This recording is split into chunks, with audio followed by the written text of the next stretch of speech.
s'intéresse à présent à la leucose bovine avec ce documentaire Le Mal de l'ombre qui sera diffusé ce mercredi à partir de 21h après notre édition spéciale consacrée à la visite présidentielle. Un document, un film de 52 minutes réalisé par Anaïs Charles-Dominique qui est avec nous en plateau ce midi. Bonjour. Bonjour. Alors ce film est une enquête sur la leucose bovine et sur les doutes des consommateurs, surtout au sujet de la qualité de la viande et du lait pays, un sujet sensible et préoccupant à La Réunion. Mais avant d'en parler, ensemble avec vous, Anaïs Charles-Dominique, je vous propose tout de suite d'en découvrir un extrait. Regardez. La leucose bovine est provoquée par un virus présent dans le sang. Ce virus s'attaque lentement au système immunitaire.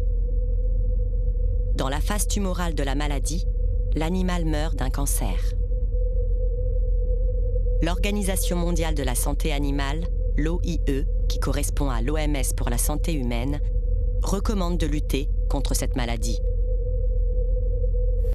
Alors Anaïs Charles-Dominique, vous êtes la réalisatrice de ce documentaire dont je rappelle le titre, Le Mal de l'ombre, 52 minutes consacrées à la problématique de la leucose bovine. On vient de voir en quelques secondes en quoi consistait cette maladie chez l'animal. Est-ce que vous pouvez nous en dire un peu plus sur votre enquête, sur la lutte contre la maladie et sur vos conclusions ? Donc ce film est une enquête justement sur la leucose bovine, sur cette affaire qui maintenant est bien connue des Réunionnais, cette maladie qui touche les vaches. Et qui a une particularité, c'est qu'elle a été éradiquée totalement en métropole parce qu'elle fait l'objet d'un arrêté ministériel qui demande son éradication. Mais pas chez nous à La Réunion. Mais pas chez nous. Donc c'était en 1990 en métropole, ça a pris à peu près 10 ans, donc elle a été combattue avec une certaine vigueur quand même sur le territoire métropolitain. Et ici, ça n'a jamais été appliqué. Donc aujourd'hui, on arrive à des taux de prévalence assez élevés, même très élevés. Dans les cheptels laitiers, on est à 80% de vaches porteuses du virus. Et qu'est-ce qu'on voit dans votre documentaire ? On s'intéresse donc à cette histoire ou plutôt aux moyens de lutte qui pourraient être mis en place ? Alors on voit justement tout l'historique qui permet de comprendre comment est-ce qu'on en est arrivé là, pourquoi ça n'a pas été mis en place et quelles pourraient être aussi les conséquences, parce qu'on sait aujourd'hui qu'il y a des recherches scientifiques qui sont menées un peu partout dans le monde sur le lien entre leucose bovine et cancer du sein. Donc la science avance sur le sujet, donc le film pose aussi la question du principe de précaution. Oui, de la confiance des consommateurs ou pas en la viande pays et le lait pays. Exactement.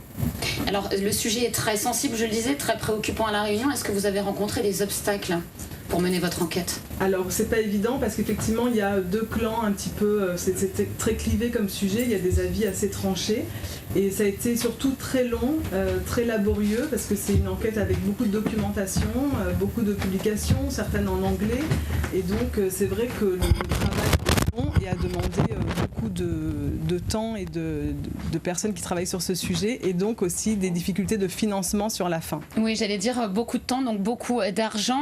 Donc c'est un des obstacles que l'on rencontre quand on fait du documentaire à La Réunion et en France. Voilà, le documentaire, il faut savoir que c'est très difficile à financer. Il y a les chaînes qui soutiennent le film comme Réunion la Première, Canal+ Réunion sur ce film-là, donc on les remercie beaucoup. Mais ensuite, il faut aller chercher des financements publics puis privés. Et sur la partie privée, sur des sujets délicats et sensibles comme celui-là, c'est pas facile.